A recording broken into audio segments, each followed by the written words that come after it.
Probably one of the last things you do on an install would be your end picture frames and your breaker board in the middle. So lay all your boards, spend a day. Install them, fix them down. And then the next morning, first thing on site, trim your factory ends or zip in for your breaker board. When the weather is consistent. Straight edge and a circular saw. A lot of guys have track saws now. They give you a nice straight cut. So there's a couple of different ways that it can be done. But yeah, that's definitely the best advice I can give for installing for breaker boards and picture frames. There is nothing worse than looking down the line of a deck and seeing each board different. It kind of makes me cringe a little bit, but it's those little things that make the difference between a fantastic looking deck and then one that's like, not shonky, but it's just knowing it. Once you know, you know.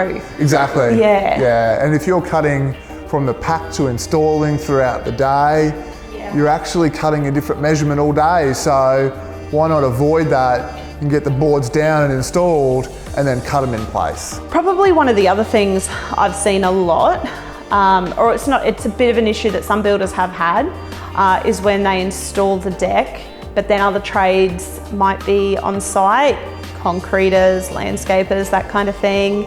And you can get like a lot of concrete, that kind of stuff. Yeah. You see it squished in. Yeah. What's your suggestions and what should they think about?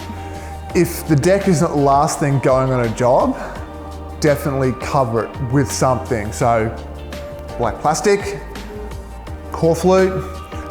If there's going to be some heavy trades going on while the deck's built, maybe consider some ply or some MDF or something of that nature. The Trex shell is definitely hard enough to take most wear and tear, but if you're dropping something from a great height, there's chances are that you're going to damage something. So protecting your deck, if you're not the last guy on site, is critical. Yeah. Another point is, you go and spend this money on basically on a deck that's going to last, I'm going to say forever. Don't quote me on that.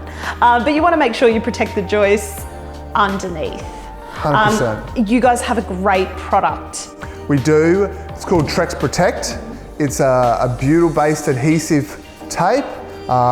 They basically use it in the US for waterproofing. So it has self-healing properties. So when you put your screw through that, the butyl will fuse back around that screw and seal it off, eliminating water following the screw head down, rotting top of joist. What you don't want to be doing is pulling up Trex because the joist hasn't lasted the distance. Yeah, especially that would be low to ground decks. Round pools, fully exposed, been plenty of rain lately.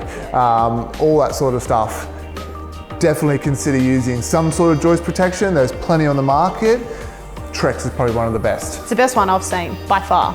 We've spoken about these little tips and tricks, which I come across all the time. I always come across having to have these discussions with our builders.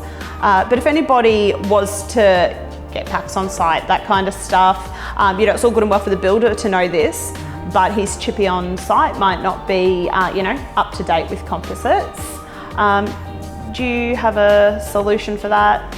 Yeah, so in the future we're rolling out QR codes. Obviously worldwide we've become very QR savvy these days, so we've got a high-vis QR sticker that'll go on all packs that we supply. Also give them to all our customers as well to apply to packs that they're picking out of their packs. stock. Yeah. Tell your chippy on site, take a quick snap of it, have a quick read of it, familiarise yourself with the basics of installation. Trim your factory ends. Exactly. And if you have any questions, don't be afraid to give Decking Solutions a call. Trex is the only product we sell. We're very familiar with all the ins and outs of it. We can give you the best advice.